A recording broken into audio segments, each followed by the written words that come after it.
Paper leak जैसी समस्या जो हमारे युवाओं को चिंतित करती थी, हमने बहुत ही कठोर कानून बनाया है ताकि उनके मन में जो सवाल या निशान था और उनको व्यवस्था के प्रति उनका गुस्सा था, उसको एड्रेस करने का सभी माननीय सांसदों ने देश के युवाओं के मन के भाव को समझ करके बहुत ही महत्वपूर्ण निर्णय किया है। आदरणीय अध्यक्ष जी, ये बात सही है कि कोई भी मानव जात अनुसंधान के बिना आगे नहीं बढ़ सकती है।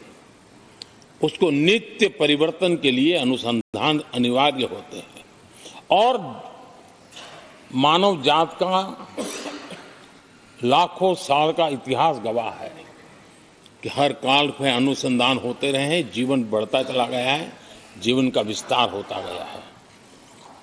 इस सदन ने विधिवत रूप से कानूनी व्यवस्था खड़ी करके अनुसंधान को प्रोत्साहन देने का बहुत बड़ा काम किया है। नेशनल रिसर्च फाउंडेशन, ये कानून आमतौर पर रोजमर्रा की राजनीति की चर्चा का विषय बन नहीं पाता है, लेकिन इसके परिणाम बहुत दूरगामी होने वाले हैं और इतना बड़ा महत्वपूर्ण काम ये 17वीं लोकसभा ने किया है।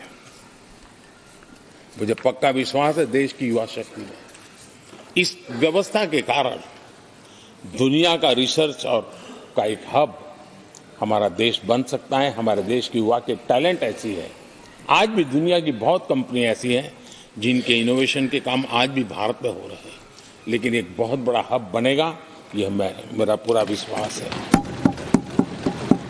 आदरणीय अध्यक्ष जी, 21वीं सदी में हमारी बेसिक नीड्स पूरी तरह बदल रही है। कल तक जिसका कोई मूल्य नहीं था, कोई ध्यान नहीं था, वो आने वाले में बहुत अमूल्य बन चुका है। जैसे डेटा, पूरी दुनिया में चर्चा है डेटा का सामर्थ्य क्या होता है। हमने डेटा प्रोटेक्शन बिल ला करके पूरी भावी पीढ़ी को सुरक्षित कर दिया है। पूरी भावी को एक नया शस्त्र हमने उसके हाथ में दिया है, जिसके आधार पर वो अपने भविष्य को बनाने के लिए इसका सही इस्तेमाल भी करेंगे। और digital personal data protection act, ये हमारी 21वीं सदी की पीढ़ी को और दुनिया के लोगों को भी भारत के इस एक्ट के प्रति रुचि बनी हुई है।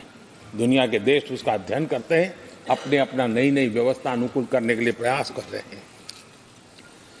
और डाटा का उपयोग कैसे हो, उसकी भी उसमें गाइडलाइंस है। अनेक प्रकार से प्रोटेक्शन का पूरा प्रबंध करते हुए इसका सामर्थ्य कैसे आए, जिस डेटा को लोगों गोल्ड माइन कहते हैं, न्यू ऑयल कहते हैं, मैं समझता हूँ वो सामर्थ्य भारत को प्राप्त। और भारत इस शक्ति के इसलिए विशेष है क्योंकि विविधताओं से भरा हुआ देश है। हमारे पास जिस प्रकार की जानकारी और हमारे साथ जुड़े हुआ डेटा जो जनरेट होता है, सिर्फ हमारा रेलवे पैसेंजर्स का डेटा कोई देख ले, दुनिया के लिए बहुत बड़ा संशोधन का विषय बन सकता है। उसकी ताकत को हमने पहचान करके इस कानूनी व्यवस्था को दिया है। आदरणीय अध्यक्ष जी,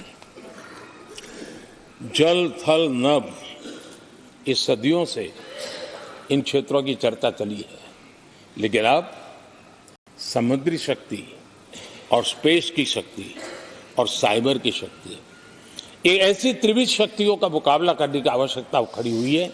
और विश्व जिस प्रकार के संकटों से गुजर रहा है और विश्व जिस प्रकार के विचारे प्रभाव पैदा करने का प्रयास कर रहे हैं, तब इन क्षेत्रों में हमें सकारात्मक सामर्थ्य भी पैदा करना है और नकारात्मक शक्तियों से अपने आप को, हर चुनौती को चुनौती लेने का सामर्थ्य भी बनाना है। और उसके लिए आवश्यक स्पेस से जुड़े रिफॉर्म्स बहुत अनिवार्य थे और बहुत दूरगामी दृष्टि के साथ स्पेस के रिफॉर्म का काम हमारे यहाँ हुआ है। आदरणीय अध्यक्ष जी, देश ने जो आर्थिक रिफॉर्म किए हैं उसमें 17वीं के लोकसभा के सभी माननीय सांसदों की बहुत बड़ी भूमिका रही है। बीते वर्षों में हजारों कंप्लायंसेस बेवजह हम जनता जनार्दन को ऐसी चीजों में उलझाए रखा।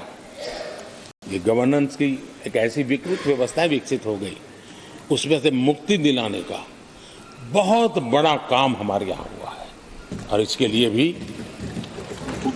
सदन का मैं आभारी हूं। यानी इस प्रकार के कंप्लायंसेस के बोझ में सामान्य व्यक्ति तो दब जाता है। और मैंने तो एक बार लाल किले से भी कहा था,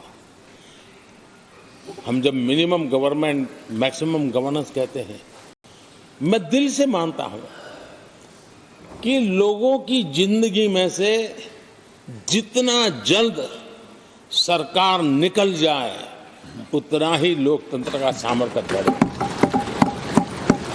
रोजमर्रा की जिंदगी में हर डगर पे सरकार टांग क्यों अड़ाए? हां, जो अभाव में है उसके लिए सरकार हर पल मौजूद हो, लेकिन सरकार का प्रभाव उसकी जिंदगी को ही रुकावट बना दे, ऐसी लोकतंत्र नहीं हो सकता है। और इसलिए हमारा मकसद है सामान्य मानवीय की जिंदगी से सरकार जितनी हट जाए, कम से कम उसकी जिंदगी में सरकार का नाता रहे, वैसा समृद्ध लोकतंत्र दुनिया के सामने हमने आगे बढ़ाना चाहिए। उस सपने को पूरा करेंगे।